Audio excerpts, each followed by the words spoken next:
Downsizing is the 21st century buzzword for car makers. Modern technology allows newfound levels of performance and refinement, often very economically. But American car maker Dodge likes to do things differently. Forget electric motors, low pressure turbos or some newfangled new injection system. The Dodge does it old school. A thumping big 6.2 litre V8 engine with a supercharger thrown on for good measure.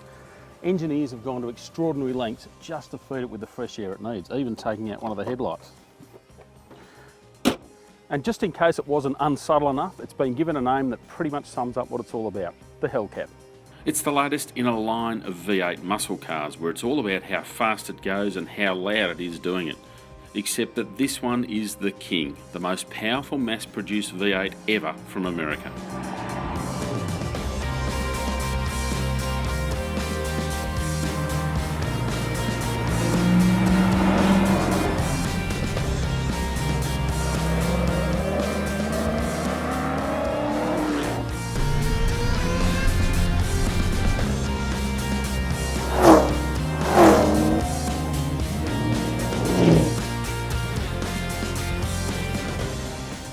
The raw numbers are pretty impressive. There's a full 527 kilowatts of power. Now, to put that in perspective, that's more than any Lamborghini and any Porsche on sale in Australia. There's only one Ferrari that outguns it.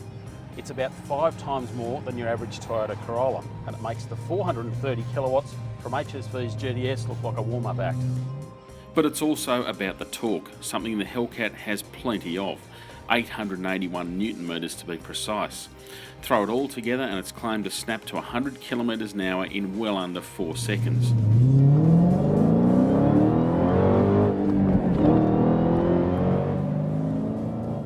That is a mighty machine. The one thing that's interesting though is that it's very, very tall geared, so you almost get to 100 kilometres an hour in first gear. Then you've got another 5 to play with. Now, speaking of the gearbox, this 6-speed is frankly pretty average. It's heavy and clunky, and the shift from first to second can be a bit temperamental. But once you get it in a gear, it's all action. It really does have phenomenal pull pretty much anywhere in the rev range. Even down at 1500 revs, it's pulling pretty strongly in 5th or 6th gear, but drop it down to second, rev it out to 4,000 or 5,000 and it's all action. The other thing is the sound, which is fairly beefy. Now, America's got different regulations when it comes to exhaust noises, so they can get away with a little bit more, and it really shows. You can wake the neighbours with this one.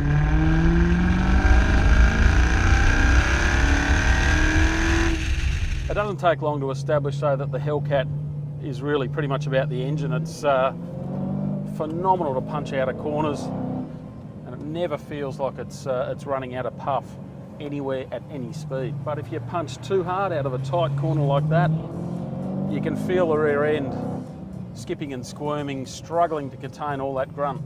And it all just feels like a bit of a blunt instrument. It's got plenty of grip when you push on, but there's very little accuracy to it all. It's not about the subtleties, it's all about the brute force. There's even a bit of supercharger wine thrown in for good measure. But the Hellcat's also a big car. Yes, it's only a 2-door, sort of decent back seat space for what it is, but very big on the road. You've got this big hulking bonnet that you're always aware of. It's wide, it's got big wheels, big tyres, all to match that big engine. But don't get too excited about buying a Hellcat in Australia. It's only been produced in left-hand drive. Besides, that sound would never meet our standards. And given it will be priced well into 6 figures, it's more than 60 grand even in the US, it'd be a niche machine at best.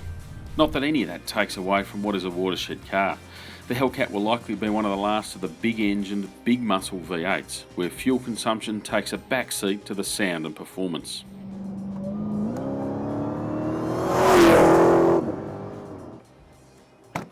You know, sure, you can pick holes in it, and it's certainly not the most politically correct car around, but I love this thing.